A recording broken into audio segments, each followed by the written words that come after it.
Osted Skole, det er Danmarks bedste landsbyskole. Men samtidig er det en moderne skole, hvor vi arbejder med teknologiforståelse og science-lokaler og lignende, hvor vi kan arbejde med at give børnene de kompetencer, som de skal bruge i den fremtid, vi ikke kender endnu.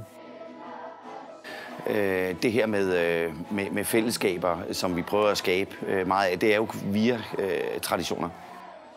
Det er dejligt at have morgensang, fordi så kan man sådan have lidt pause og lige blive klar til skolen inden timerne. Men hvis det er gammeldags lange sange, så er det ikke lige så sjovt.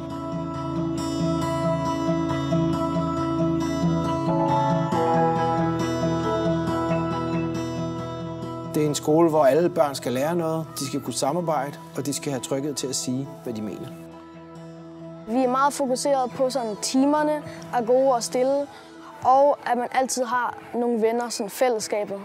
Det er sådan fedt, at de små kan lege med de større klasser. Der skal være plads til alle. Jeg ved godt, det er sådan lidt en floskel, men det er der virkelig. Det bedste ved at gå her på skolen, det er, at vi kan altid spørge nogen om hjælp.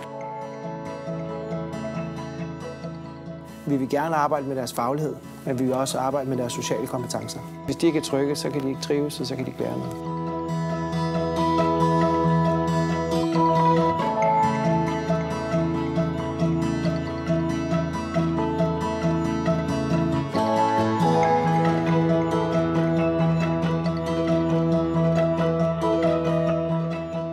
Altså, når man er elev herude fra 0. til 6. klasse, så er mobilerne det no-go.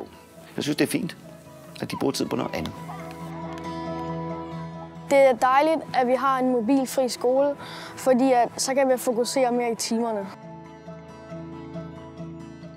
Den her ro, der er på en lille skole, synes jeg er dejlig, og at man kender hinanden.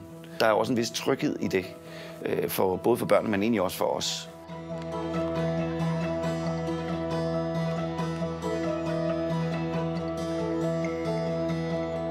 De børn, vi sender afsted på den her skole, de skal kunne sige, hvad de mener. De skal kunne samarbejde. Og udover det, så skal de kunne indgå i et fællesskab.